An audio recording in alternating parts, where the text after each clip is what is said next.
Hey everybody, we're talking about counterfeit textbooks today, and we're going to go over a couple things, like what is a counterfeit textbook, why does it matter to you, why are they made, and are some books more likely to be counterfeited than others, and then we'll take a look at the criteria we look at to determine whether it's likely a counterfeit or not, and show you several examples, so let's get right to it. So, what is a counterfeit? A counterfeit textbook is one that's been published without permission of the publisher by someone else. And it's not the same as an instructor's edition or sample copy. It's not the same as a not for resale edition or a rebound book. This is not put out by the publisher at all. And when we talk about counterfeit textbooks, we're really talking about looking at the quality, because there are lots of quality issues. There's inferior ink, glue, paper, resolution of the pictures, all kinds of stuff. Now, why does that matter to you? The liability for selling counterfeit textbooks can be huge. We're talking thousands of dollars, tens of thousands of dollars per incident, and it could be prosecuted for years. In some instances, settlements for big offenders have been in the millions. And we're not just talking about the Amazon platform. You shouldn't be selling these on eBay, Amazon, Abe, or anything. And I don't want to scare you. Counterfeits are still the exception. It's not the rule. I don't want you to feel like every textbook out there is a knockoff, but there's plenty out there, so you need to be aware of kind of the general things to look for. So why are they made? There is tons of money and opportunity when it comes to the textbook market. Don't you feel? Oh, absolutely. It's a multi-billion-dollar industry, to read it word for word what we got on the screen. But it's true. Billions in revenue each year just by the textbook industry, just in the United States. It's big business. So, of course, every scammer wants a piece of that when they can. So are some books more counterfeit than others?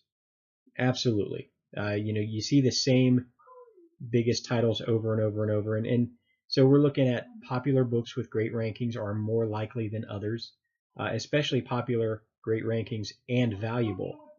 But I will caution you, it's not necessarily popular books today. Some of these were counterfeit in 2014 and 2015, and this has been an ongoing problem. So many books that were very, very popular in 2014, they're a lot less popular today, but they still have knockoffs left and right, so you have to be aware of those kind of things. Yeah. So we had a friend who came up with, what is this called? Well, this is his criteria when they're looking at counterfeits. It's just a good way to kind of have something to remember and something to go from. I meant the thing where you turn letters into... Anagram? Yeah, that thing, anagram. Is that what it is? I think anagram? It is. We're calling this an anagram, but I'm sure it's probably something else. Bananagram? Bananagram, yeah. So they use the word blind to help you remember the things to look for when it comes to counterfeits. So the B stands for binding, which is the glue, the color of the glue, the smell of the glue. I know some people can differentiate the smell of the glue, whether it's regular publisher glue or not. The L is for lettering. Thick or thin, typos, bad margins. You can really tell the difference in the lettering of a counterfeit book. And the I stands for ISBN, because what else would it stand for? And issues with the ISBN is it won't scan properly, or it'll be fuzzy, or it just won't be lined up just right. It'll look a little off. The N is for not clear. Again, fuzzy illustrations, or sometimes the illustrations will be in black and white when in the real edition they're in full color. And then the last letter, D, for dimensions, which would be covering things like width and thickness or the paper quality, because sometimes those are off too. So that's generally what that's our good ballpark as to what to look for.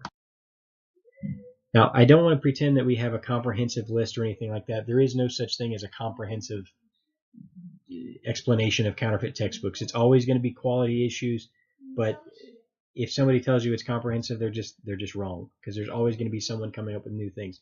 But StopCounterfeitBooks.com has great resources. We have nothing to do with them. It's just a source that we use sometimes when we're really struggling with something on the fence and we want to know what's good and what's not. But I did want to put that out there because it's a great resource, and I think everybody should visit that if they have questions about it further. And again, this is designed, we're just trying to help out. Help avoid counterfeit textbooks. and this is kind of more or less a disclaimer. The information and practices outlined here are not comprehensive. I can't even read it. Are not comprehensive, nor a guarantee of avoiding counterfeits. Individual facts and circumstances dictate the appropriate steps needed. Ultimately, responsibility for avoiding counterfeit textbooks rests with you. Nothing herein constitutes legal advice or any limitations or waiver as to any right, claim, or remedy, each of which is expressly reserved. Now, that being said, we're going to show you about 20 minutes of different examples we found that we feel are counterfeit textbooks. I hope it helps you out. Some real good examples. And let's get started. All right. The first example of counterfeit textbooks, or at least what we believe to be counterfeit textbooks, especially dealing with quality issues, are these leadership books. Now, can you tell which one that we think, and hopefully you agree, is the counterfeit?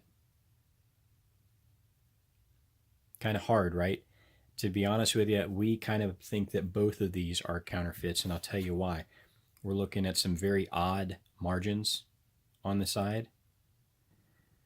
We're definitely looking, especially in this one, we're looking at something that's crooked and not lined up perfectly. I'm afraid to move it too much because I don't want to pull it in and out of focus a lot. Mm-hmm. We're also looking, this has the crooked layout, but it's also got the better glue of the two because this glue is pretty spotty, pretty yellow. You might be able to tell it more from the other side too. You see how that's the yellower glue versus the clearer glue that more professionals use. You see this on good books, but most of the time, if it's a good book and it has this color glue, it was probably a print on demand, not an expensive textbook that they did a big print run of such. Also, you see this, what do you call it? There's different grooves on the edge of the page, how it was cut a little atypically. That's can often be a sign. Also, this one had bad binding, but that might just be because it was made as a lower quality in the first place and just was easier to tear up. So we ended up with pages that were ripping out. You're not always going to see the yellow glue there that easily, but you can kind of see it there. So that's a good example of a counterfeit. Yeah. And this one where he was saying it looked like it's twisted, you can see that as you go down the book, it almost turns a little bit, and so this isn't centered up in the middle of the page. So, yep, we think they're both counterfeits. So that's this one. We've got a few different examples for you. This example that we think is a counterfeit is going to be largely to paper quality and print quality. You can kind of see the resolution. I should probably sit this, we'll do this right here. Okay. You can kind of see the resolution. You see all the lines going back and forth. You can also see how white of paper this is, and this isn't your typical clay-coated, glossy textbook paper. I know not all textbooks have that paper, but that is more standard than not. This paper is, honestly, I think it's more expensive to use. It's a thicker weight of paper. It's much heavier, but the grainy photos with the lines like that tells me this was probably a cheaper printer, and that's what led us to believe that this one was a counterfeit. And you can also look at other telltale signs. We don't have a ribbon there. And there as well. It looks a little off in general, but that's what we're thinking on this one. Mm-hmm. Also, the fact that it's not a square book, and that might be hard to tell, but the book doesn't line up as it should. Yeah. So the two covers don't line up, and the pages are even with the front cover, but not with the back cover. Now, of course, it's best, one thing we should say, of course, it's best if you can get a reference copy for the book, and you have a perfect book from the publisher, and then you have your suspect counterfeit book with you, and you compare the two. Of course, that's ideal and best, but here in the real world, we know you're going to run into counterfeits, and you're not going to have that perfect book available to bounce back and forth. So that's why we're kind of giving an example of what's going on here. Another example that's a little more obvious, but you still have to look for it, are things like this. You see that crazy margin, how it's printed all the way to the bottom. That's never going to run over the page like that. It's never going to be that extreme. And you can see at some point someone turned that in as used good for FBA. What were we going to say? Also, the fact that the publisher right here, it's cut off at the bottom. You know, a publisher isn't going to let a book like this that they pay a lot of money to print, they're not going to let that happen. Yeah, and just misalignment left and right. You've also got on this one the poorer quality glue that's yellow or kind of manila, whatever it is, there too, and not the clear that's higher quality. And also, I kind of think that we see some running of the ink. I think the ink is thinning out there. It's under tape, so it's harder to tell. This has definitely been beat up a little bit, but any kind of ink that's running, that's another sign. I wouldn't necessarily judge by that alone, but that mixed with these other signs, it's pretty obvious. So there you go on that one. And you can see throughout the pages just how crazy that margin is on the bottom there. So there we go. This is one that we were thinking is likely counterfeit. You can kind of see some of the fuzziness on the letters. You can see the color is not as even. This print quality, it's going to be harder to come out on video, but the print quality definitely isn't what it should be. You could certainly see this if it was right in front of you. The crispness of the edges, the crispness of the edge of the different parts of the book, the different question marks, it's very blurry when you look at the book. The shading isn't right. The crispness on the edges of it isn't right. So the graphic would be what I consider to be fuzzy or grainy. Yeah. And if we look on the back, you can kind of see, let's get that in focus. There we go. You can kind of see where Pearson is a little fuzzier, and the same way with the Always Learning, just they're not as definitive as they should be and they could be. So that's another thing that led us to believe that it wasn't authentic. So there's that one. Thank you. Let's see, another one with similar concerns. Obviously, you see these crazy margins. I mean, who are we kidding here? That's crazy. Even though I'm not sure what that's about, but we'll just leave that right there, because with these crazy margins, it certainly makes me think that this book is very suspect. You've got margins on the page as well that are pretty low near the bottom. This one has the proper glue, looks like. I didn't see any ribbing on the edge to speak of. There's a little bit there. You can kind of see, but it's not as bad as some. But with that, it's a textbook. There you go. Hey, it is a textbook. With this being cut off, authentic or not, we don't think it is, but I wouldn't touch it with a 10-foot pole as far as selling this, because it's just too risky for the account. And remember, I think we said this in the presentation, but I just want to reiterate, it's not just Amazon at stake. It's not just a lawsuit at stake. So, you have to worry about selling these anywhere. So, don't think, oh, well, I'll avoid Amazon and I'll just put all my questionable books on eBay. Don't do it. It's not worth it. Just if you have a suspect counterfeit book, then you need to take the proper action, or leave it alone, burn it. I don't know. Take it back to where you got it and just don't touch it. But whatever you do, don't try to resell it and recirculate it in the world. It's not worth it. You want to talk about this one at all? Sure. This book is bad all over, and I love these because they're easy to tell what's going on. So down here, of course, we're going to have a hard time focusing, but McGraw-Hill, you can see that is super, super, super fuzzy. Then we have no ribbon. It's just glue. Which is probably a repair, so that's harder to tell, but it's still, there's no ribbon there. This paper is awfully bright. Yeah, but you remember that the biggest tell on this one was once you open the cover. That ink is, yeah. So here's the cover. Pink clouds. Yeah, pink clouds. How about that? Ta-da! So hopefully you guys can see this well. You see all the graphic is all grainy, and then the print has run over here. So it's almost like this was still wet when they closed the book, and so it's bled over here. That's not going to happen in a professional made, yeah. book. Also, you can kind of notice the margins here where they installed this page. And you can see how narrow that is compared to how fat. It's just not even and not even close. They just wouldn't do that sloppy work on a released McGraw-Hill book. Just not the case. Yeah. So what he's talking about is how, once again, it goes down like this. So you have more cover here than you have up here. It's just not square. So it's easy to tell that it's not been professionally done. I bet that's the same on the back too. Mm-hmm. Probably similar. Yeah. You can see that this edge is way different than this edge. And again, when they spend all this money to print these books, they're just not going to be that sloppy with it. Yeah, and once again, it's also not a square book, or what I would consider to be that square. Could be from the repair, though. It could be, but the pages line up with this part of the cover and not with this one.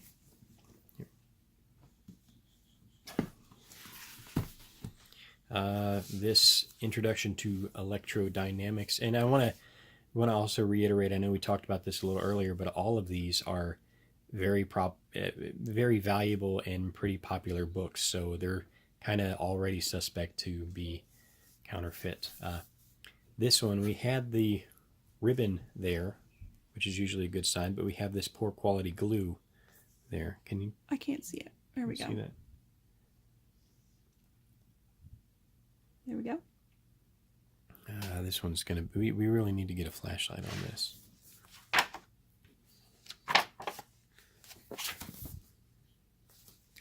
Can you tell on that one? Mm-mm. There you go. You can kind of see the glue there, how it's awfully white and glaring there, and it's inconsistent. It has holes there. Yeah, I can see that. Yeah. That's going to be the chief reason we were suspicious of this book, is just for those reasons right there, that glue shouldn't be that bright white, like, ever.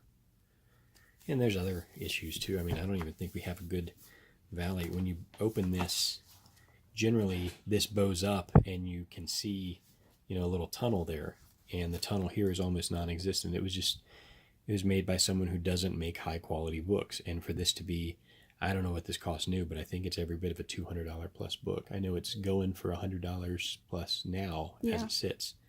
And so it was quite a bummer to see this and say, I can't use it, can't keep it.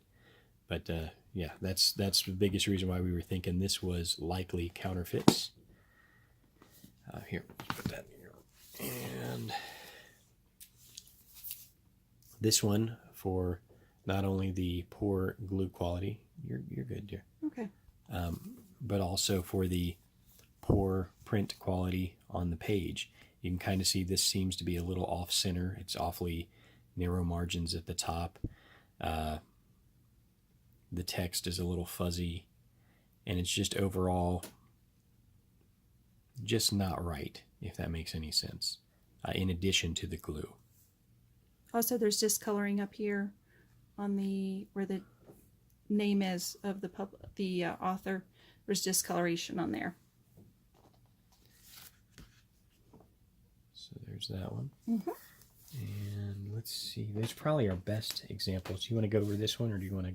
Which one do you? What other yeah, one I wanted to touch back on this one really quick. Oh, sure. And I think you and I have gone back and forth about this one, and we're not sure yet.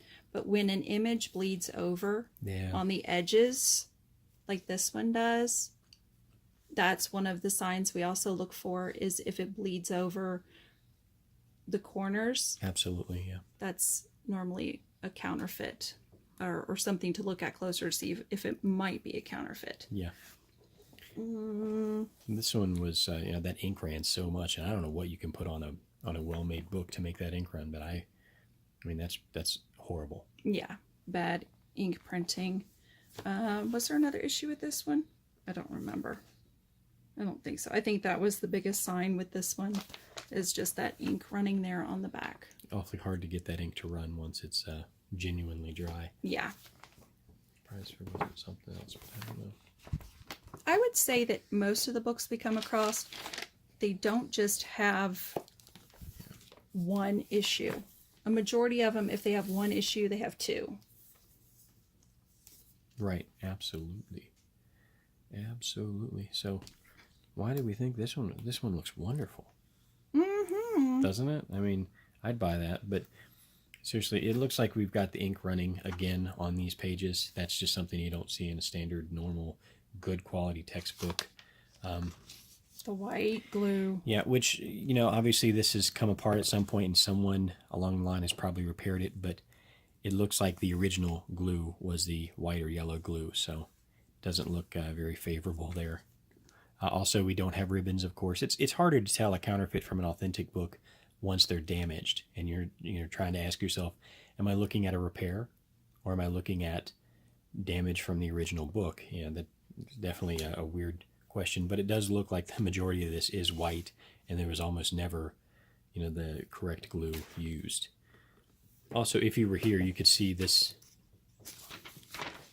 paper is just awfully slick. It's not what you normally see. This paper quality is definitely different. And if we had an authentic copy of this book to compare it to, some of the other things we talked about with several of these books, I'm sure you would notice that, hey, the thickness is off on this one. The dimensions aren't perfect. But again, you're probably not going to have all of that information in front of you for every book you have. What are you trying to show? Again, it's hard to know because this book might have been repaired, but the fact that the pages sit so deep inside of the book, it's not squaring up. The book isn't squaring up like it should. You see it slopes like this. So that's another good sign to look for. And just to prove that we are not the end-all be-all definitive answer to what is and is not a counterfeit. I don't know that we had to prove that. Yeah, that's true. We are both stumped by this one and can't decide if it's a counterfeit or not. So we're going to err on the side of caution, but show you why we think it might be and why it might not be. I think we even agree that it's likely a counterfeit. Because you can see this. I won't steal your thunder. You can show. Voila! It looks like it's been Xeroxed. And it's very fuzzy print over here, very light print, just like with a printer. But we have seen authentic books like this when they are... We've just seen some hokey things come out of publishers before, especially when it's a very low print run and it's not that popular. Usually not in a 2012 book. Usually it's been much older when they're taking an original copy and doing some crazy things. Keep in mind we both worked customer service for a major publisher once upon a time, and I've seen some of them push out some crazy things just to say, hey, this will satisfy the customer and we'll be okay with that.